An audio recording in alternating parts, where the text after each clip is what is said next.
पिछले दिनों आपसे शासन के अंग के संदर्भ में चर्चा हुई थी, जिसमें नंबर 1 पर व्यवस्थापिका, नंबर 2 पर कार्यपालिका, नंबर 3 पर न्यायपालिका। व्यवस्थापिका के संदर्भ में विस्तार से चर्चा हो चुकी है, जिसमें उसका स्वरूप क्या होता है, जिसमें बताया गया था आपको कि एक सदनी और द्विसदनी, और उसके आगे चर्चा हुई थी व्यवस्थापिका के कार्य की। अब आगे हम चर्चा करते हैं जो शासन का जो दूसरा अंग है कार्यपालिका, शासन का दूसरा अंग है कार्यपालिका, उस पर हम चर्चा करेंगे। इसको पूर्ण करने के बाद फिर न्यायपालिका की बात करेंगे। कार्यपालिका या कार्यकारिणी, एग्जीक्यूटिव, कार्यपालिका या कार्यकारिणी, इसको हम सामान्यतया कार्यपालिका के नाम से जानते हैं और कहीं पर इसको कार्यकारिणी के नाम से भी पुकारा जाता है, बुलाया जाता है, समझा जाता है, माना जाता है। तो आज हम इस पर चर्चा करेंगे विस्तार से। इसमें कार्यपालिका का अर्थ, कार्यपालिका का अर्थ, 3 अंग की चर्चा हुई थी और इसमें व्यवस्थापिका, कार्यपालिका, न्यायपालिका, इसकी हमने तुलना की थी ब्रह्मा, विष्णु और महेश से। जैसे ब्रह्मा उत्पत्ति के लिए हैं और भरण पोषण के लिए विष्णु, और जो कोई गड़बड़ करता है, अनुचित कार्य करता है, उसको सजा देने का काम महेश करते हैं। ठीक उसी तरह से व्यवस्थापिका का कार्य है विधि का निर्माण करना, कार्यपालिका का कार्य है उसे पूर्ण करना, और न्यायपालिका का कार्य है व्यवस्थापिका द्वारा बनाए गए नियमों के अनुकूल कार्य न करने वाले को दंडित करना या सजा देना। ये न्यायपालिका का कार्य है। सार संक्षेप में इसको आप कहीं भी लिख सकते हो, चाहे वह व्यवस्थापिका से प्रश्न पूछा जाए, चाहे वह कार्यपालिका से प्रश्न पूछा जाए, चाहे न्यायपालिका से प्रश्न पूछा जाए। इतनी चीज़ें आप समरी के रूप में उसमें आप लिख सकते हो। जब आप प्रश्न लिखते हैं, उसका जवाब लिखते हैं, तो उसकी पूर्ण व्याख्या करने के बाद अंत में निष्कर्ष के रूप में इतनी बातों को आप जरूर लिख सकते हैं। तीनों में चलेगा क्योंकि कॉमन है। आगे कुछ चैप्टर होंगे जिसमें शक्ति संतुलन की बात की जाती है, शक्ति पृथक्करण की बात की जाती है, उसमें इन तीनों को एक दूसरे से जोड़ करके देखा जाता है, समझा जाता है। यहाँ पर हम व्यवस्थापिका की बात कर चुके हैं जो पहला अंग है, और कार्यपालिका की बात करेंगे जो दूसरा अंग है प्रमुख रूप से। इस प्रकार से इसको आप नोट करें। इसमें कार्यपालिका शब्द का प्रयोग प्रायः 2 अर्थों में किया जाता है। नंबर 1 में व्यापक, और नंबर 2 में संकुचित।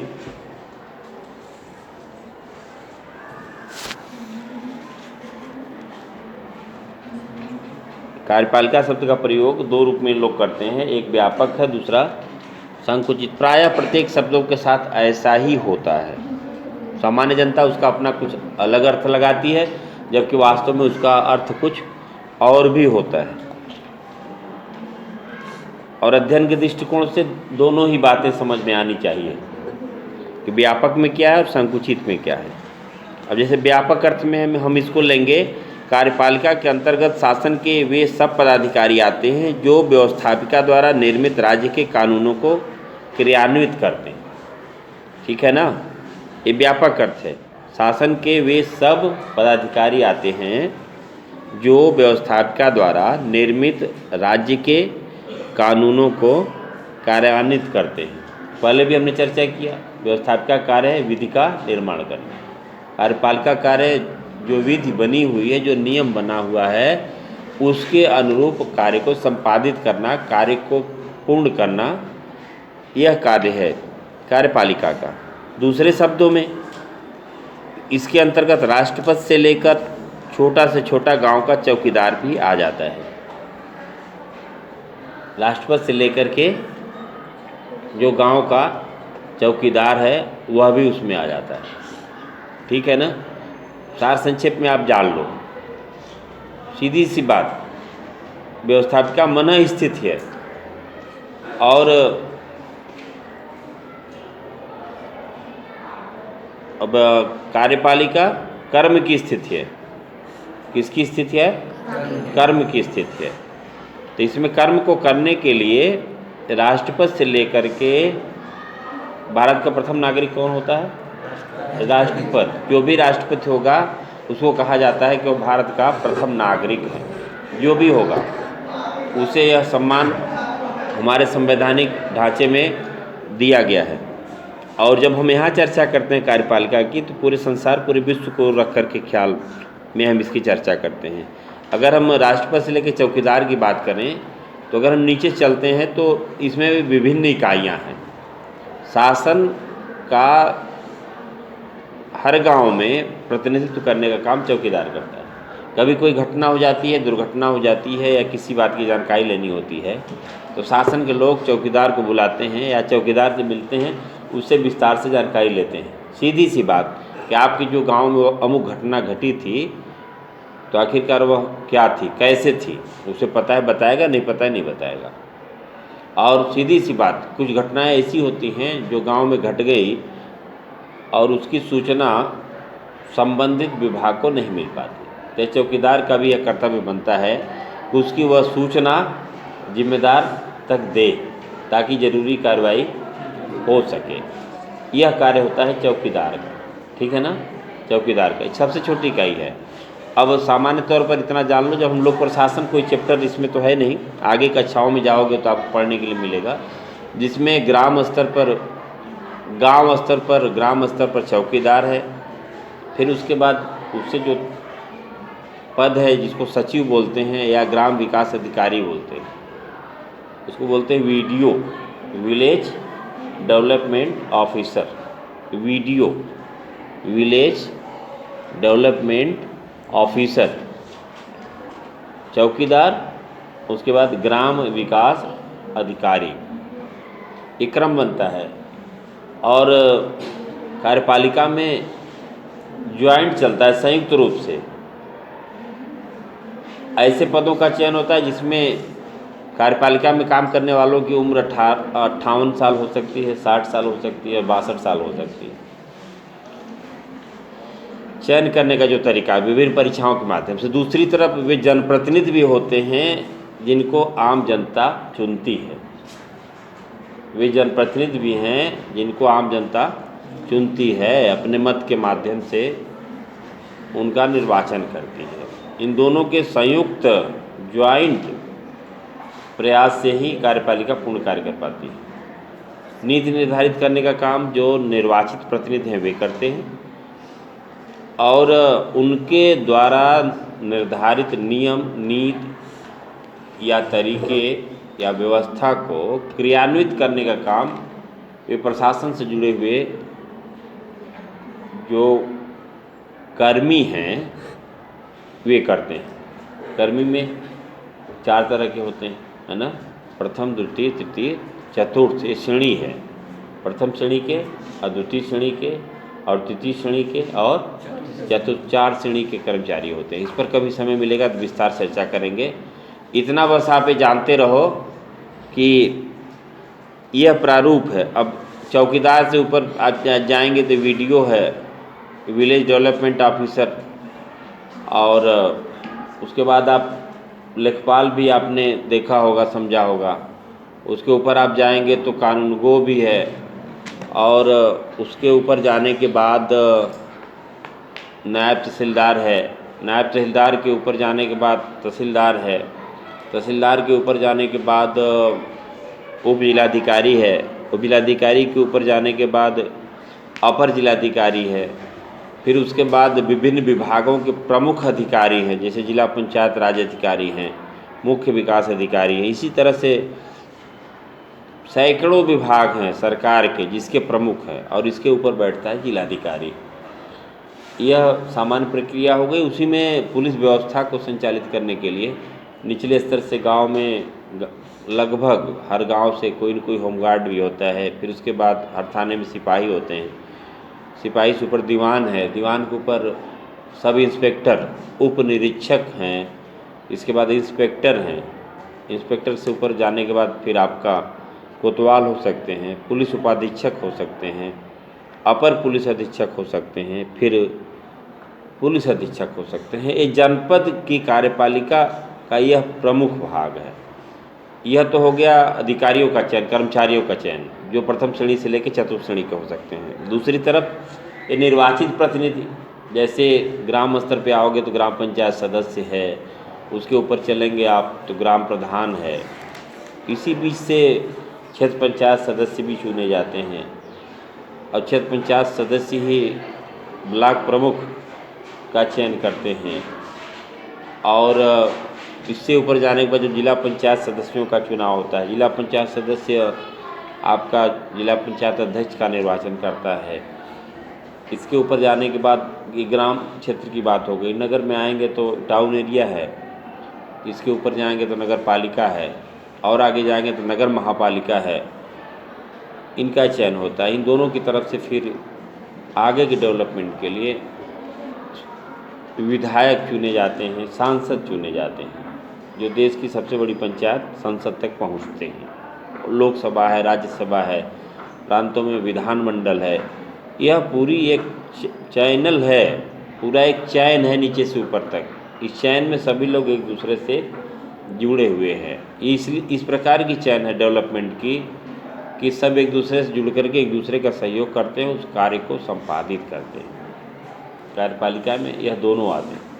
कार्यपालिका में इसमें हमने अभी न्यायपालिका की बात नहीं की कि ग्राम स्तर पर कौन न्याय करता है, तहसील स्तर पर कौन करता है, जनपद स्तर पर कौन करता है, इसकी हमने चर्चा नहीं की। और जैसे हम जिलाधिकारी के बाद ज़िले में करते हैं तो वही जो IAS है, जो सीनियर हो जाता है, तो फिर आगे चल करके भारतीय प्रशासनिक सेवा की परीक्षा उत्तीर्ण करने के बाद कोई भी भारत का नागरिक भारतीय क्षेत्र में जिलाधिकारी बन सकता है। उसके ऊपर जब वो सीनियर होता है, वरिष्ठ हो जाता है, कुछ सेवा उसकी पूर्ण हो जाती है तो मंडलायुक्त हो जाता है, पूरा मंडल को देखता है। उसके बाद वह सचिव बनता है, सचिव में। उसके बाद वहाँ पर प्रमुख सचिव हैं, मुख्य सचिव हैं, जो चीफ मिनिस्टर के, मुख्यमंत्री के कार्यों में सहयोग करते हैं। यह पूरी प्रक्रिया है नीचे से लेके ऊपर तक का। ये लोक प्रशासन का है, बहुत ही अच्छा विषय। आपको आगे जो सिविक्स के विद्यार्थी अभी है, जो राजनीति शास्त्र के विद्यार्थी होंगे, बहुत ही अच्छा आगे सब्जेक्ट मिलेगा। और मैथमेटिक्स की तरह है, उसको अगर आपको समझ में आ गई तो पूरी बात समझ में आ गई, उसमें किसी प्रकार कोई दिक्कत होती नहीं और बहुत ही आसान है। एक बार उसको केवल समझने की ज़रूरत है। इसीलिए हमने इस बात की चर्चा की कि कार्यपालिका में यह सभी शामिल हैं, बिना इनके कार्य नहीं हो सकता। आम जनता की मांग होती है कि यह काम होना चाहिए। यह विकेंद्रीकरण है, सत्ता का विकेंद्रीकरण। सरकार उसके लिए धन मुहैया कराती है। जैसे शासन स्तर से तय हो गया कि पेयजल के लिए इतनी धनराशि अमुक क्षेत्र को आवंटित की जाती है, चाहे वह ग्राम पंचायत क्षेत्र हो, चाहे नगर निकाय क्षेत्र हो। नगर निकाय इसलिए हमने कहा कि इसमें नगर पंचायत, नगर पालिका और नगर महापालिका, ठीक है ना। यह नॉलेज में होना चाहिए। इस प्रकार से वह धन आवंटित करता है कि इतनी धन आवंटन करने की प्रक्रिया क्या है, इसको भी आप जान लो। क्षेत्र के आधार पर धन आवंटित नहीं होता। धन आवंटित होता है जनसंख्या के आधार पर। किस क्षेत्र में कितनी जनसंख्या है, उस जनसंख्या को ध्यान में रख करके धन आवंटित किया जाता है। अगर कहीं की जनसंख्या कम है, वहाँ पर विकास नहीं हो पाया है, तो सरकार उसके लिए अलग सी योजना बनाती है, कोई उसका नामकरण करती है और उसके लिए अलग से धन आवंटित करती है। नहीं, सामान्यतया जनसंख्या के आधार पर ही कार्यों का निर्धारण होता है, जनसंख्या के आधार पर ही धन का आवंटन होता है और जनसंख्या के आधार पर ही जनप्रतिनिधियों का निर्धारण होता है। किसी प्रांत का क्षेत्रफल अधिक है, इसके आधार पर वहाँ पर जनप्रतिनिधियों की संख्या अधिक होगी, यह कोई ज़रूरी नहीं है। जैसे विधायक क्षेत्र निर्धारित करना है तो उसके लिए हमारे संविधान में पहले से निश्चित है कि आबादी इतनी हो, सांसद के लिए इतनी, पहले से तय है। यह बात हमें जानना चाहिए। भ्रम नहीं होना चाहिए कि जो क्षेत्र निर्धारित होता है वह वहाँ के क्षेत्रफल के आधार पर निर्धारित होता है, ऐसा नहीं है, बल्कि वहाँ की जनसंख्या के आधार पर निर्धारित किया जाता है। ये दिल्ली है, लखनऊ है, तो छोटी सी एरिया में कई सांसद के क्षेत्र हो सकते हैं, छोटी सी एरिया में कई विधानसभा के क्षेत्र हो सकते हैं। परंतु जहाँ पर जनसंख्या नहीं है वहाँ पर पूरा का पूरा एक एक ज़िले में पता लगता है कि कोई एक सांसद भी नहीं है। जैसे आप सोनभद्र को ही रख लो, रावटसगंज संसदीय क्षेत्र में पूरा सोनभद्र और चंदौली का भी हिस्सा शामिल है, चकिया विधानसभा, ठीक है। अर्थात एक पूरा जिला और दूसरे जिला का एक हिस्सा, एक तहसील, वह शामिल है।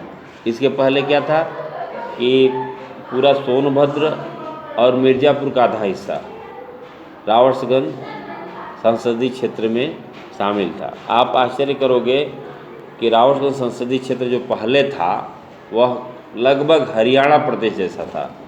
अर्थात जितने क्षेत्र का एक चीफ मिनिस्टर होता है वह हमारे यहाँ एक सांसद का क्षेत्र होता था, इतना बड़ा क्षेत्र होता था, ठीक है ना। तो यह इसलिए हम आपसे चर्चा कर रहे हैं कि आप इस बात को जानते रहो कि जनसंख्या के आधार पर जनप्रतिनिधियों का निर्धारण होता है, न कि क्षेत्र के आधार पर।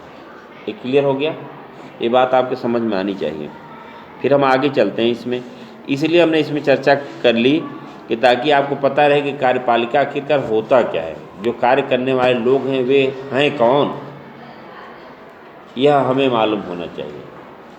अब जैसे देखो व्यवस्थापिका में भी जो संसद में काम करने वाले सचिव हैं या विधानमंडल में काम करने वाले सचिव हैं, जब ये निर्वाचित जनप्रतिनिधि नियम बनाने की बात करते हैं, विधि बनाने की बात करते हैं, तो निर्णय तो यह लेते हैं जो जनप्रतिनिधि हैं, जो व्यवस्थापिका का मूल कार्य करते हैं। लेकिन जो कार्यपालिका का जो अंग हैं, जो प्रथम श्रेणी से लेकर चतुर्थ श्रेणी तक के लोग हैं, वे उनके इस काम में सहयोग करते हैं।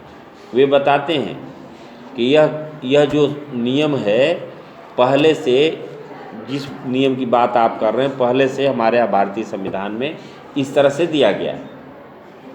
तो इस नियम को या तो समाप्त कर दिया जाए, या तो कोई नया नियम बना दिया जाए, या जो बना हुआ नियम है उसमें परिवर्तन कर दिया जाए, संशोधन कर दिया जाए, परिवर्धन कर दिया जाए, ठीक है ना।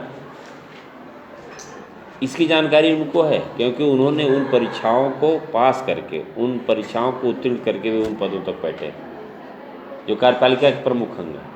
लेकिन व्यवस्थापिका में जो जनप्रतिनिधि हैं, जो निर्वाचित प्रतिनिधि हैं, उनका विशेष महत्व है क्योंकि वे नीति निर्धारित करते हैं कि क्या करना चाहिए, क्योंकि जनता उनको चुन करके भेजती है। और सचिव क्या करता है? उनके कार्यों में मदद करता है। कार्यपालिका में क्या है कि जो व्यवस्थापिका में जो जनप्रतिनिधि प्रमुख था उसने नियम बना दिया, अब उसको क्रियान्वित करने का काम ये जो प्रथम श्रेणी से लेके चतुर्थ श्रेणी के कर्मचारी हैं इसको पूरा करते हैं। इतनी बात समझ में आ गई? नहीं आई? आगे जब न्यायपालिका की बात आएगी तो हम उसमें फिर न्यायपालिका संदर्भित बातों की चर्चा करेंगे। यहाँ पर बस इतना ही करते हैं। इसके आगे कार्यपालिका की परिभाषा करते हुए गार्नर ने लिखा है। गार्नर की परिभाषा नोट कर लीजिए आप कि कार्यपालिका के संदर्भ में आखिरकार उन्होंने कहा क्या है। कार्यपालिका की परिभाषा करते हुए गार्नर ने लिखा है, व्यापक और सामूहिक अर्थ में, व्यापक और सामूहिक अर्थ में कार्यपालिका में, व्यापक और सामूहिक अर्थ में कार्यपालिका में सभी कर्मचारी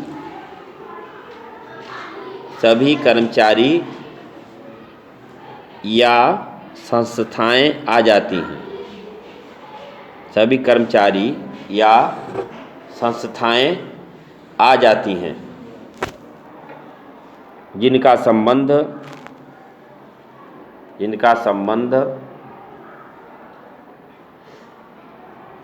राज्य की इच्छा को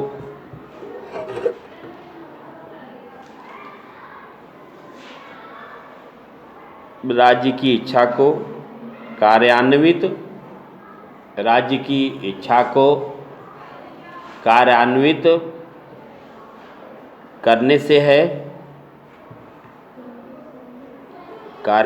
करने से है,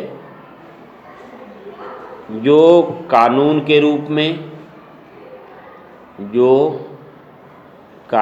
रूप में प्रकट की गई हो, प्रकट की गई हो। दूसरे विचारक हैं लिकाक। लिकाक क्या कहते हैं? कार्यपालिका या कार्यकारिणी के संदर्भ में लिकाक के अनुसार कार्यपालिका शब्द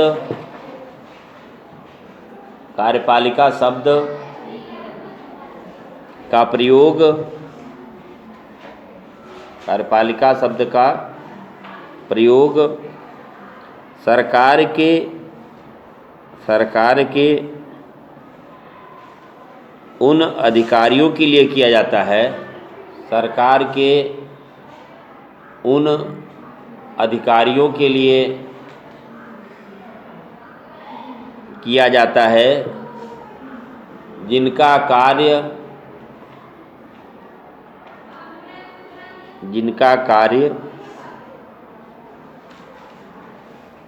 देश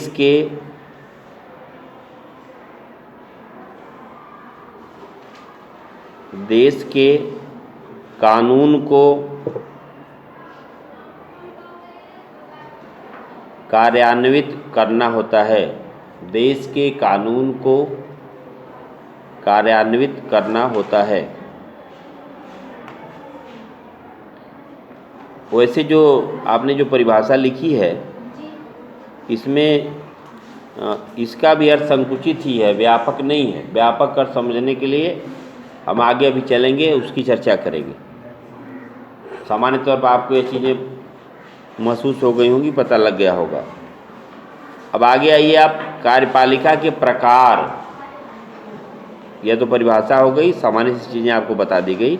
कार्यपालिका के प्रकार या भेद, कार्यपालिका के प्रकार या भेद।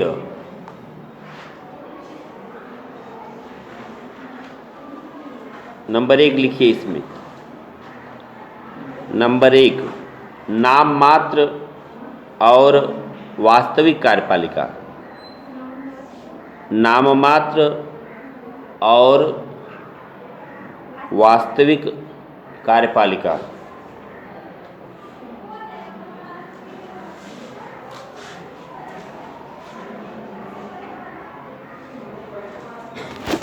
ठीक है, पहले इसको जो नंबर 1 पॉइंट है इसको आप समझ लीजिए। नाम मात्र और वास्तविक कार्यपालिका, ये भेद बताया गया। आप लोग भी आमतौर पे जब बात करते होंगे तो कहते हैं कि यह तो नाम मात्र का है, वास्तविकता तो कुछ और है। इसका मतलब कि दो अलग अलग चीज़ें हैं, दो अलग अलग चीज़ें हैं। तो नाम मात्र का अभिप्राय क्या है कि जैसे ये बताया जा रहा है पद्धति, अंतर्राष्ट्रीय स्तर पर कार्यपालिका का जो स्वरूप है वह 2 तरीके का है। एक है जो केवल नाम के लिए है और दूसरा क्या है, वह वास्तव में वर्किंग करती है, कार्य करती है। जो नाम मात्र का है उसको हम नाम मात्र कहते हैं और जो वास्तविक रूप से कार्यों का संचालन करती है उसे हम वास्तविक कार्यपालिका का नाम देते हैं। जिसमें नाम मात्र में क्या है, जिसमें राजा या राष्ट्रपति नाम मात्र का प्रधान होता है। कैसा प्रधान होता है? नाम मात्र का प्रधान होता है और वास्तविक रूप से किसी भी शक्ति का प्रयोग नहीं करता है। प्रधान तो हो गया कार्यपालिका का प्रधान, लेकिन वह अपनी शक्ति का प्रयोग नहीं करता। जैसे उदाहरण के तौर पे आप नोट कर लो, नाम मात्र की कार्यपालिका का जो प्रधान है वो आखिरकार है कहाँ का। नंबर 1 में लिख लो इंग्लैंड, नंबर 2 में भारत। भारत का इंग्लैंड का सम्राट और भारत का राष्ट्रपति।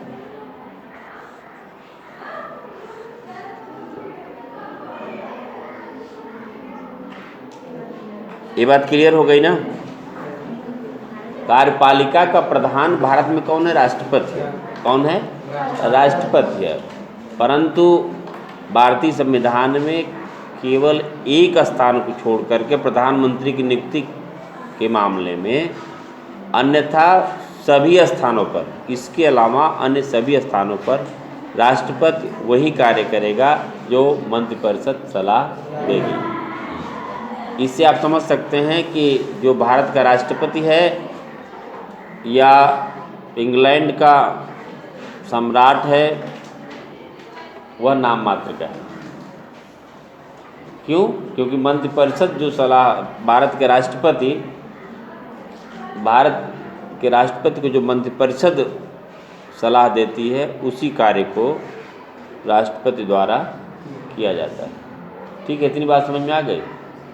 एक जो महत्वपूर्ण बात हमने बताई जो सामान्य तौर पर किताबों में मिलता नहीं, वह यह कि राष्ट्रपति सामान्यतया प्रत्येक कार्यों को या वह वही कार्य करता है जिसको मंत्रिपरिषद सलाह देती है।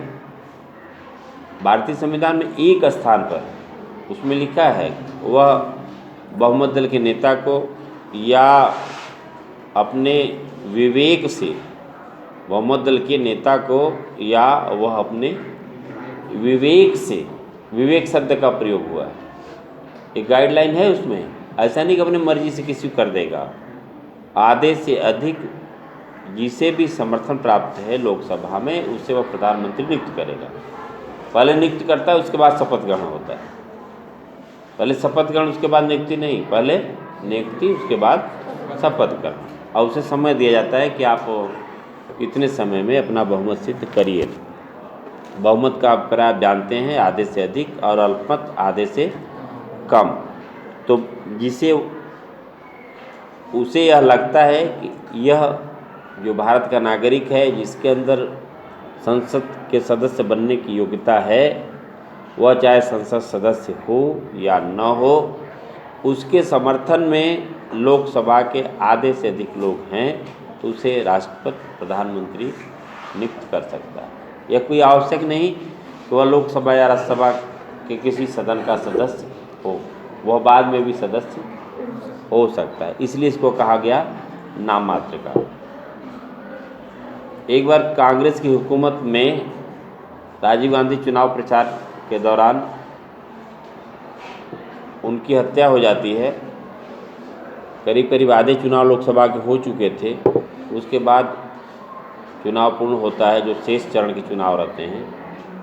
कांग्रेस को बहुमत मिलता है क्योंकि चुनाव के दौरान लगभग यह तय था कि कांग्रेस की सरकार बनेगी तो उसमें राजीव गांधी फिर से प्रधानमंत्री बनेंगे। परंतु उनके निधन के बाद स्थिति परिवर्तित हो गई और पीवी नरसिम्हा राव को देश का प्रधानमंत्री बनाया गया। पीवी नरसिम्हा राव किसी भी सदन के सदस्य नहीं थे, परंतु लोकसभा में बहुमत दल के नेता के रूप में उनका चयन कर लिया गया। सीधी सी बात, यह भ्रम नहीं होना चाहिए। कोई भी भारत का नागरिक जिसके अंदर सांसद बनने की योग्यता है, सांसद बन सकता है या सांसद बनने के लिए जो योग्यताएं निर्धारित हैं वह हैं, तो वह प्रधानमंत्री बन सकता है। बस इतना है कि प्रधानमंत्री की नियुक्ति के बाद उसे 6 महीने के भीतर, चाहे वह लोकसभा का सदस्य हो या राज्यसभा का सदस्य, उसे बनना ही पड़ेगा। इस प्रकार से भारत का राष्ट्रपति भी क्या है? नाम मात्र का है। क्या है? नाम मात्र का है। राष्ट्रपति की समस्त शक्तियों का प्रयोग मंत्रिपरिषद करती है। कौन करता है? मंत्रिपरिषद करती है। नंबर 2, एकल और बहुल कार्यपालिका। एकल और बहुल कार्यपालिका।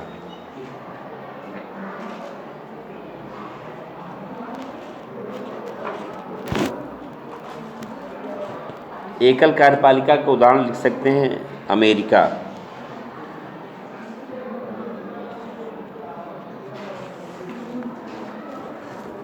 एकल और बहुल कार्यपालिका, ये दोनों शब्द एक दूसरे के विपरीत हैं।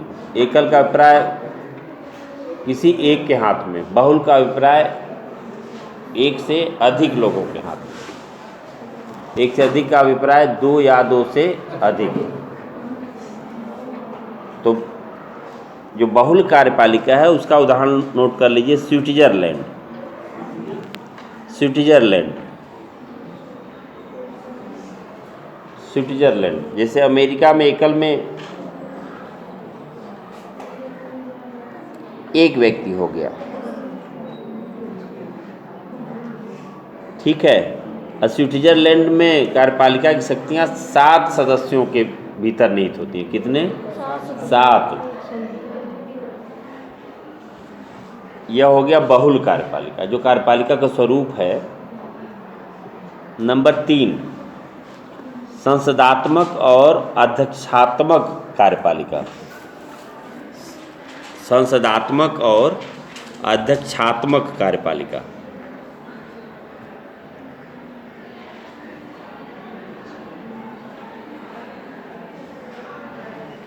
संसदात्मक और अध्यक्षात्मक कार्यपालिका।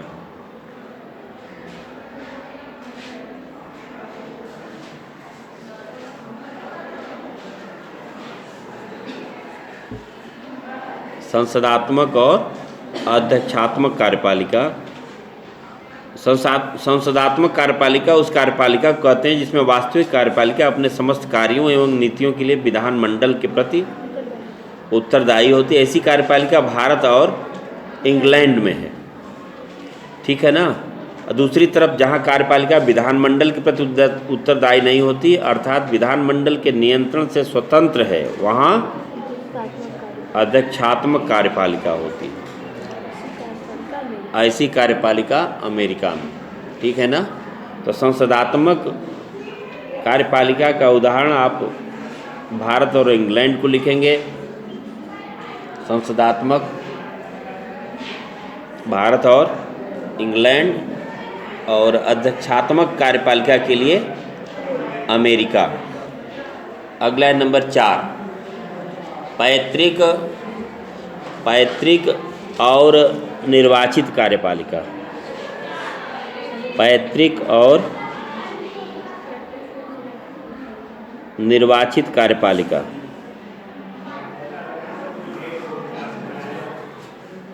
पैतृक का अभिप्राय आप समझते होंगे, वंश के आधार पर जो कार्यपालिका का जो प्रधान है, वंश के आधार पर। जैसे कोई व्यक्ति है आज प्रधान, तो आगे उसका पुत्र या उसकी संतान में दोनों आ जाते हैं, पुत्र और पुत्री, उसका प्रमुख हो सकता है। इसको क्या बोलेंगे? पैतृक। क्या बोलेंगे? पैतृक कार्यपालिका। ये पहले से पता है, सीधी सी बात जानो। किसी कार्यपालिका के प्रधान अर्थात किसी शासक या राजा या सम्राट या नवाब को संयोग से अगर जुड़वा बच्चे पैदा हो जाए, जुड़वा बच्चे, तो उसमें जो पहले पैदा होगा वह राजा होगा, शासक होगा, नवाब होगा, सम्राट होगा, और जो बाद में पैदा होगा वह प्रजा हो जाएगा। क्या हो जाएगा? प्रजा हो जाएगा। यह उसमें थ्योरी है, अर्थात सबसे बड़ी संतान है ना, सबसे बड़ी, इसको बोलते हैं पैतृक। पिता पक्ष से एक दूसरा होता है पितृपक्ष हो गया, एक दूसरा होता है मातृपक्ष, है ना, पितृपक्ष और मातृपक्ष। अच्छा, बाबर की चर्चा हो जाती है, जब मातृपक्ष पितृपक्ष की बात आती है तो बाबर जरूर ध्यान में आता है हमारे।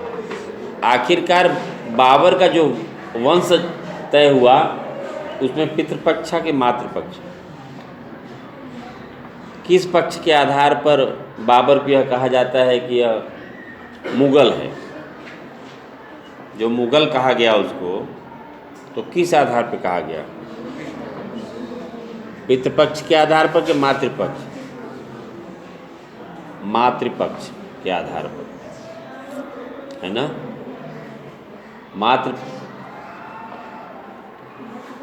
ठीक है ना। तो इस प्रकार से ये वंश की परंपरा बता रहा हूँ, इसको समझने की जरूरत है। कहाँ पितृ प्रधान है और कहाँ पर मातृ प्रधान है, तो किस आधार पर फैसला लेते? यह पितृपक्ष है। पितृपक्ष सामान्य तौर पर जो भारतीय समाज है वह कैसा है? पितृपक्ष प्रधान है। कैसा है? पितृपक्ष प्रधान है। पैतृक और निर्वाचित कार्यपालिका, अर्थात वंश के आधार पर जो हमारे वंशज होंगे, ठीक है। जैसे वंशज शब्द की बात आती है तो वंशज कब होगा? जब कोई उसका पूर्वज होगा। पूर्वज होगा तभी तो वंशज होगा। पूर्वज है तो इसका मतलब है कि वंशज है। अब वंशज है तो भी पूर्वज है। ऐसा नहीं है कि केवल पूर्वज और वंशज नहीं है। जब भी बात होगी तो यह दोनों एक साथ से जुड़े होंगे, ठीक है ना। तो यह पितृपक्ष का अभिप्राय, इसमें पूर्वज और वंशज मातृपक्ष में भी चल सकता है, लेकिन जो कार्यपालिका के प्रधान की बात हो रही है वह वंश परंपरा के अनुसार। उदाहरण के तौर पे लिख लो इंग्लैंड, है ना। इंग्लैंड ए पैतृक और निर्वाचित कार्यपालिका। निर्वाचित पैतृक में काफ़ी हद तक पहले से तय हो जाता है कि इस समय जो प्रधान है कार्यपालिका का और आगे कौन प्रधान होगा। कोई प्रधान है, उसकी जो सबसे बड़ी संतान है वह उसका प्रधान हो सकती है, इसकी संभावना हो जाती है पैतृक में। और निर्वाचित में उदाहरण के तौर पर आप लिख लेंगे भारत और अमेरिका। निर्वाचित में भारत और अमेरिका। भारत में तय नहीं है कि अगला राष्ट्रपति कौन बनेगा। भारत का वह कोई भी नागरिक, ठीक है, जिसके अंदर राष्ट्रपति के लिए निर्धारित योग्यताएं होंगी वह भारत का राष्ट्रपति बन सकता है। इसमें अब आप आइए कार्यपालिका की नियुक्ति की पद्धतियाँ। कार्यपालिका की नियुक्ति की पद्धतियाँ। कार्यपालिका की नियुक्ति की पद्धतियाँ।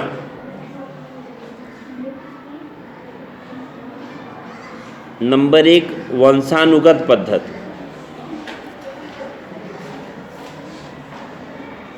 किस प्रकार से लोग कार्यपालिका में नियुक्त किए जाते हैं, उनकी कौन कौन सी तरीके हैं, कौन कौन सी रीतियां हैं, कौन कौन सी व्यवस्था है, कौन कौन सी पद्धति है। नंबर 1 है वंशानुगत पद्धति। वंशानुगत पद्धति, इसमें आप वंशानुगत पद्धति वहाँ पर है जहाँ पर राजतंत्रीय शासन। कहाँ पर है? राजतंत्रीय। जहाँ पर लोकतंत्र वहाँ पर नहीं है, जहाँ पर राजतंत्र। अभी हमने आपसे बताया भी कि शासक, नवाब, सम्राट या जो राजा है उसके न रहने की स्थितियाँ दो तरह से बनती हैं पद पर। या तो उसकी मृत्यु हो जाए या तो खुद अपना पद त्याग दे। इन दोनों स्थितियों में जो उसकी सबसे बड़ी संतान है, ज्येष्ठ संतान है, उसको कार्यपालिका का अधिकारी बना दिया जाता है। यह व्यवस्था प्राचीन काल में बड़े स्तर पर थी। प्राचीन और मध्य युग में कौन सी? वंशानुगत पद्धति। राजा की सबसे बड़ी संतान राजा और उसके बाद वाली प्रजा। ये प्राचीन एवं मध्य युग में सबसे अधिक था और वर्तमान में यह पद्धति लोकप्रिय नहीं है। इसमें आप लोकप्रिय नहीं है, परंतु अब भी वंशानुगत पद्धति किन किन देशों में, उनका अपना नाम नोट कर लें। इंग्लैंड में अब भी नियुक्ति होती है। England, Denmark,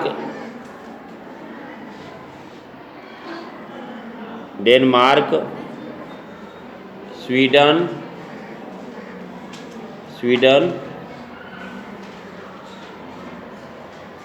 Iran,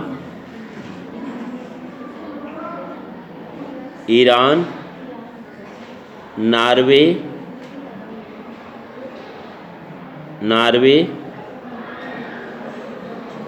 Japan. एक कुछ उदाहरण है जहाँ पर कार्यपालिका की नियुक्ति में वंशानुगत पद्धति का प्रयोग या उपयोग या पद्धति का इस्तेमाल करते हैं। नंबर 2, जनता द्वारा प्रत्यक्ष निर्वाचन। जनता द्वारा प्रत्यक्ष निर्वाचन। जनता द्वारा प्रत्यक्ष निर्वाचन जहाँ जहाँ होता है उन देशों का नाम, कुछ देशों का नाम नोट कर लीजिए। मैक्सिको, बोलीविया,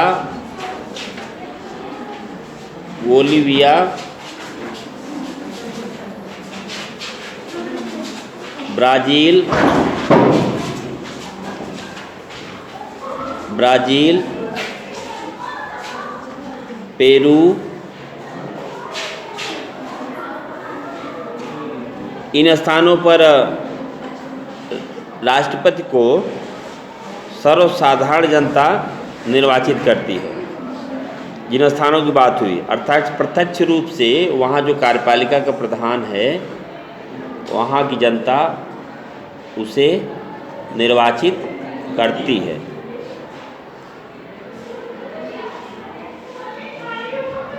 यह पद्धति लोकतंत्र के अनुकूल है। अस्वाभाविक है कि जो लोकतंत्र के अनुकूल होगी वह व्यावहारिक भी होगी। और लोकतांत्रिक, क्योंकि संसार के अधिकांश देशों में लोकतांत्रिक व्यवस्था चल रही है, काफ़ी हद तक सफल भी है, इससे यह उम्मीद की जाती है कि जनता द्वारा सीधे चुने जाने पर योग्य एवं अनुभवी व्यक्तियों, ठीक है, इसलिए जनता द्वारा प्रत्यक्ष निर्वाचन। नंबर 3, जनता द्वारा अप्रत्यक्ष निर्वाचन। जनता द्वारा अप्रत्यक्ष निर्वाचन।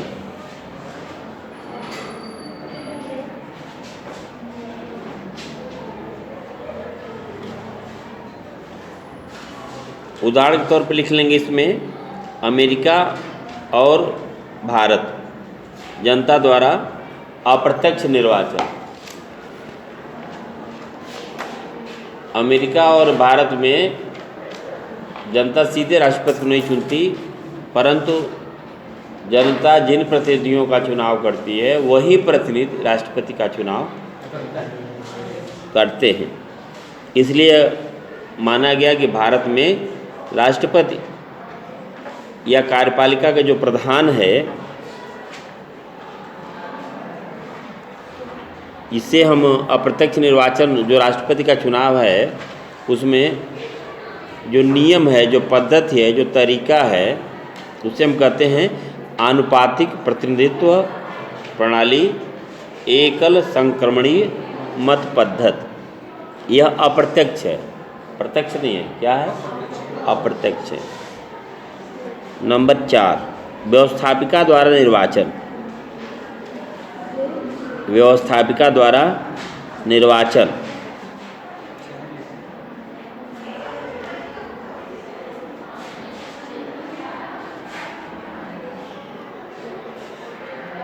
अभी आपने पढ़ा कि शासन के जो 3 अंग हैं वे अलग अलग हैं, व्यवस्थापिका, कार्यपालिका और न्यायपालिका। पर कुछ ऐसे पद हैं जहाँ पर व्यवस्थापिका निर्वाचित करती है। उदाहरण के तौर पर उन देशों का नाम नोट कर लीजिए, सोवियत रूस और स्विट्जरलैंड। कार्यपालिका का निर्वाचन व्यवस्थापिका द्वारा।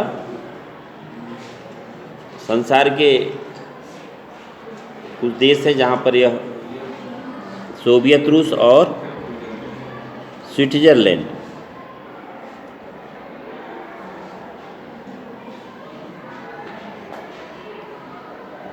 किसी व्यवस्था में कुछ अच्छाइयाँ भी हैं तो कुछ बुराइयाँ भी हैं। जहाँ पर यह पद्धति है उसकी एक बुराई बताई जाती है कि कार्यपालिका व्यवस्थापिका के अधीन, या यह कह सकते हैं कि व्यवस्थापिका के अधीन ही कार्यपालिका को रहना पड़ता है। इस प्रकार का कार्य अच्छा कब होता है? जब सभी एक दूसरे के समकक्ष हो, न उसमें कोई छोटा हो न कोई बड़ा हो, सबके अपने अपने दायरे हों, अपना अपना काम करने का तरीका हो।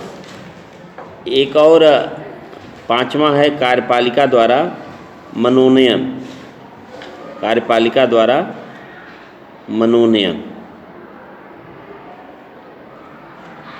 संसदात्मक शासन प्रणाली देशों में वास्तविक कार्यपालिका की नियुक्ति नाम मात्र कार्यपालिका के द्वारा की जाती है। जैसे उदाहरण के लिए ब्रिटेन में सम्राट प्रधानमंत्री की नियुक्ति करता है। भारत में प्रधानमंत्री की नियुक्ति राष्ट्रपति द्वारा होती है। इसी प्रकार की कार्यपालिका विधानमंडल के प्रति उत्तरदायी होती है। यह हो गया कार्यपालिका की नियुक्ति की प्रमुख पद्धतियाँ।